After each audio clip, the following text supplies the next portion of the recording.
आदरणीय बहादर कामगार कष्टकरी बेरोजगार तरुण युवक विद्यार्थी मित्र आणि आजच्या डॉक्टर कॉम्रेड अण्णाभाऊ साठे यांच्या 104व्या जयंतीसाठी आलेल्या सर्व बंधू भगिनींनो,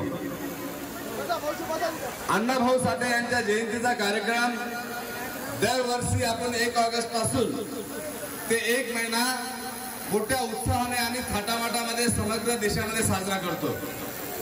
अण्णाभाऊ साठे यांच्या बाबतीत माझ्या अगोदर काही वक्त्यांनी काही भाषण करणाऱ्या लहान मुलांनी माहिती सांगितलेली आहे, परंतु अण्णाभाऊ साठेंच्या जयंतीचा खरा इतिहास जो आहे तो इतिहास नांदेड शहरातील व जिल्ह्यातील तमाम बहादर कामगार कष्टकरी सुटलेल्या चेहऱ्याच्या आमच्या मायबापांना माहित व्हावा हा आमचा उद्देश आहे।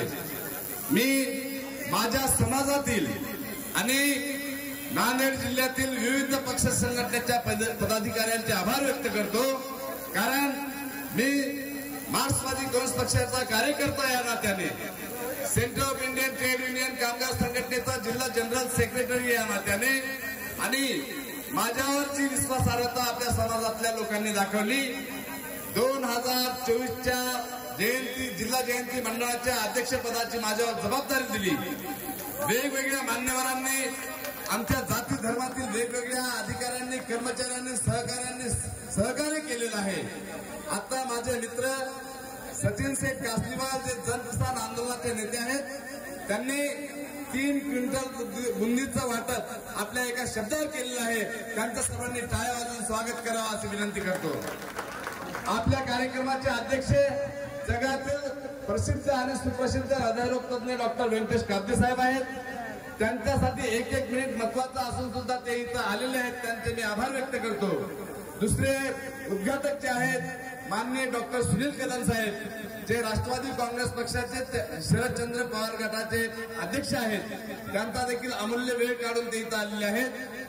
गणेशजी तादलापूरकर जे आपल्या मंडळाचे संयोजक आहेत, त्यांनी 7 जूनला जी आपण बैठक घेतली, 7 जून पासून आजपर्यंत एकही दिवस आराम न करता जिल्हा जयंती मंडळाचा आणि जिल्ह्यातील सर्व उपनगरीय जयंती मंडळाचे कार्यक्रम कसे चांगले होतील, कायदा आणि सुव्यवस्थेचा प्रश्न कसा निर्माण होणार नाही, कुठे गालबोट लागणार नाही यासाठी दक्षता घेतलेली आहे।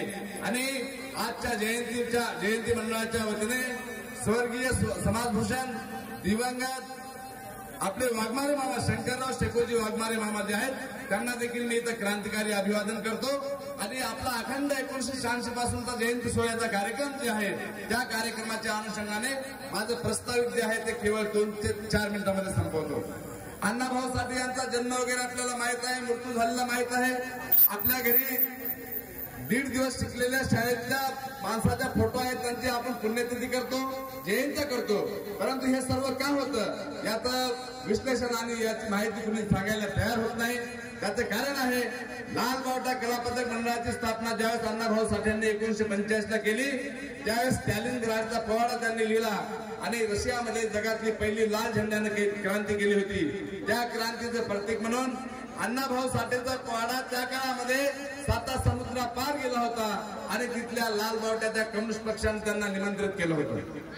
अण्णाभाऊ साठे फक्त शाहीर नव्हते, अण्णाभाऊ साठे स्वातंत्र्य मुक्ती संग्राम चळवळीचे नेते होते। अण्णाभाऊ साठेमुळे आज मुंबई महाराष्ट्राची राजधानी आहे।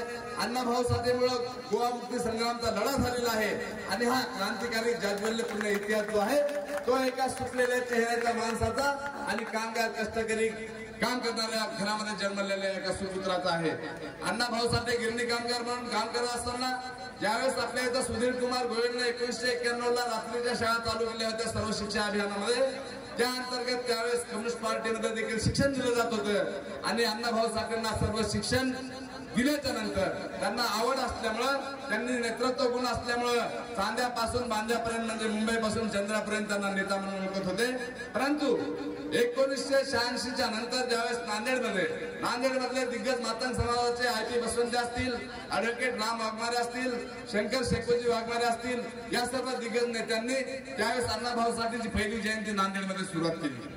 लाल झेंडा, क्रांतिकारी झेंडा, रक्ताचा झेंडा, बंडाचा झेंडा आपण इथं लावत असताना आज काही चले चपाटे RSSचं काम करणारे लोक पिवळ्या झेंड्याचा वापर करा असा आग्रह धरत आहेत। परंतु अण्णाभाऊ साठेंचा त्यावेळेचा संदेश जो होता, अण्णाभाऊ साठे म्हणत होते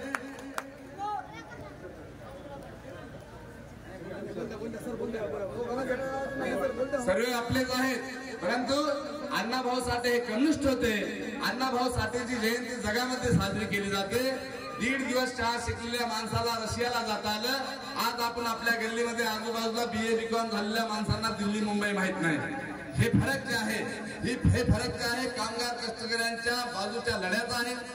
देव दैत्याला नाकारणारे अण्णाभाऊ साठे, देव दैत्याला नाकारणारे डॉक्टर बाबासाहेब आंबेडकर, पुरोगामी महाराष्ट्राच्या हिस्स्यामध्ये यशाचा वाटा असणारे छत्रपती शिवाजी महाराज, महात्मा ज्योतिबा फुले, सावित्री फुले आणि माता रमाई या सर्व क्रांतिकारकांचा जाज्वल्य इतिहास जर आपण बघितला तर अंधश्रद्धेला लाथाडणारा इतिहास आहे आणि हे अण्णाभाऊ साठेंनी त्या काळात केलेलं आहे। आज आपण बघतोय जयंतीच्या ओघामध्ये आपण येत असताना नांदेड शहरामध्ये उपनगरामध्ये विविध जयंत्या होत आहेत। विविध जयंती मंडळाची तयारी होत असताना जिल्हा जयंती मंडळाचे कार्यक्रम देखील आपण भरगच्च घेतो, मान्यवरांना इथं निमंत्रित करतो आणि ते मान्यवर जे आहेत त्या मान्यवरांना समाजाच्या सुकलेल्या चेहऱ्याच्या दुःखाची जाण ज्यांना असते त्याच मान्यवरांना आपण इथं निमंत्रित करतो। आता आपण सकाळपासून बघितलं नांदेड जिल्ह्याचे कर्तव्यदक्ष पोलीस अधीक्षक माननीय कोकाटे साहेब ते स्वतः इथं आले होते। आपण त्यांना निमंत्रण दिलं होतं। आपण त्यांचे देखील आभार जिल्हा जयंती मंडळाच्या वतीनं व्यक्त केलेले आहेत। पहिल्यांदाच आपण कलेक्टर साहेबांच्या हस्ते आपल्या लाल झेंड्याचं ध्वजारोहण केलेलं आहे आणि ही आपल्याला सर्वांना अभिमानाची बाब आहे। आपले आमदार असतील, खासदार असतील, इलेक्टेड आणि सिलेक्टेड जे लोक आहेत या सर्व लोकांनी आपल्या अण्णाभाऊ साठेच्या जयंतीची दखल घेतलेली आहे। परंतु अण्णाभाऊ साठेचा वारसा जो आहे, अण्णाभाऊ साठेचं बिरुद होतं जगातील कामगारांना एक व्हा। अण्णाभाऊ साठे म्हणत होते जगामध्ये फक्त 2 जाती आहेत, एक जात म्हणजे गरीब आणि दुसरी जात म्हणजे श्रीमंत। आणि एकच आपला असा भारत देश आहे की या देशामध्ये जाती व्यवस्था आहे। जगामध्ये आता आपण गुगलवर सर्च जरी केलं तर जगामध्ये जाती व्यवस्था कुठेही मिळत नाही। हे अण्णाभाऊ साठेचे विचार आहेत।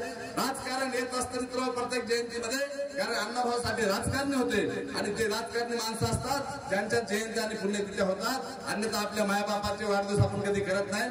आजाची पुण्यतिथीची तारीख आपल्याला माहित नसते आणि अण्णाभाऊ साठेच्या नावावर आजच्या राजकारणामध्ये जे हस्तक्षेप होताना पाहतो त्या अनुषंगाने आरटी साठी ज्या आमदारांनी खासदारांनी प्रयत्न केले त्यांचा देखील आपण आभार व्यक्त करतो। परंतु आरटीच्या माध्यमातून आणि बार्टीच्या माध्यमातून सुटलेल्या चेहऱ्याच्या लोकांना जर फायदा झाला तरच त्याचा अर्थ या महामानवांना आपण जे श्रद्धांजली वाहतो किंवा त्यांना अभिवादन करतो त्याला अर्थ राहील। जगातील कष्टकऱ्यांना एक व्हा, जगातील सुटलेल्या चेहऱ्यांचे प्रश्न सोडवा। इकडे आपण बघतो शिक्षणाचं खासगीकरण झालेलं आहे, कॉलेज शाळा प्रायव्हेट करून टाकल्या आहेत। MBBS ला लागायचं झालं तर फीस त्याची 1 करोड रुपये ठरलेले आहे। आता आपण पूजा खेडकरचा IAS पद बघितलेलं आहे। सर्व डुप्लिकेट डिग्र्या। नांदेड हे शिक्षणाचा हात जरी असलं तर चोर कोचिंग क्लास असं चालवणाऱ्याचं माहेर घर आहे आणि त्यामध्ये आमच्या सुटलेल्या मांगा महाराज एकही लेकरू रहात नाही। त्याला कायदा आहे, कायद्यामध्ये बसणाऱ्या तरतुदी आहेत।